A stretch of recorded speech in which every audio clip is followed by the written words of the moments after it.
Assalamualaikum warahmatullahi wabarakatuh. Kembali lagi dengan saya Muhammad Fahri Kamali dari KP 4C mata kuliah Pak Adi Kusuma. Oke, di sini saya akan menjelaskan kembali kelompok 4 yang berjudul mendesain halaman koran serta pentingnya pemilihan judul, teras atau LED dan diksi pada berita.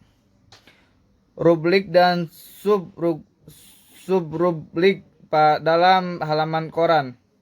Rubrik merupakan bagian dari kepala karangan atau ruang tetap, baik yang terdapat di dalam surat kabar maupun majalah. Rubrik juga diartikan suatu halaman yang mempunyai kepala halaman atau kop yang berada di dalam media cetak koran atau tabloid, majalah, buletin, dan lain-lain.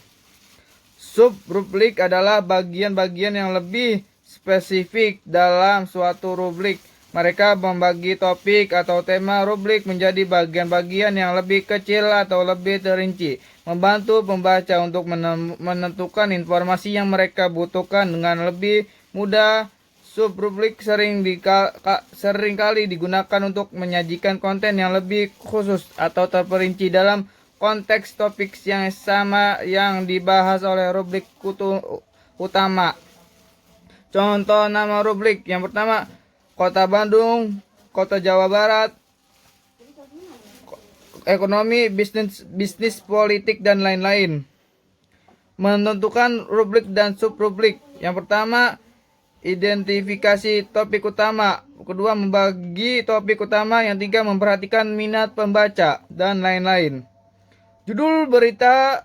Judul adalah identitas berita. Tanpa judul berita, sehebat apapun tidak ada artinya.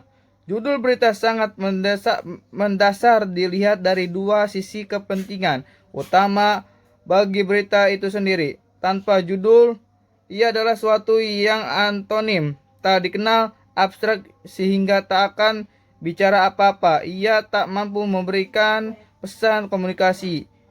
Komunikasi adalah pesan kedua bagi khalayak membaca. Karakteristik judul berita yang pertama, mencerminkan isi. Judul berita harus mencerminkan isi berita. Orang begitu membaca judul sudah memperkirakan isi yang bakal diketahui dalam berita itu. Yang kedua, kalimat pendek dan atraktif.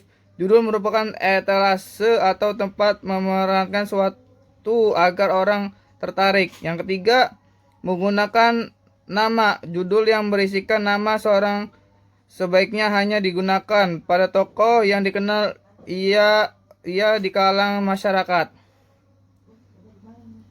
Karakteristik judul berita lagi selanjutnya, judul pertanyaan.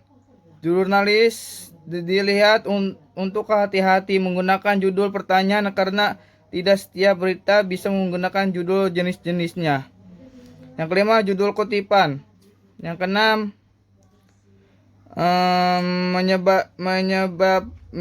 membebaskan kata. Apa yang dimaksud dengan membebaskan kata? Pembuatan judul berita tidak sepenuhnya terkait pada aturan atau kaidah baku bahasa. Fungsi dan jenis-jenis judul berita. Fungsinya itu ada pertama, untuk menarik minat pembaca, merangkum isi berita, melukiskan suasana berita, menyelesaikan perwajahan surat kabar. Jenis-jenis berita. Yang pertama, exaggeration. Kedua, teasing. Ketiga, inflamator, dan lain-lain. Syarat judul berita yang pertama, provokatif, 2 sikat dan padat, 3 relevan, 4 fungsional, 5 formal, dan lain-lain. Teras atau LED berita. Teras berita merupakan paragraf pertama dalam struktur penyajian berita di media massa.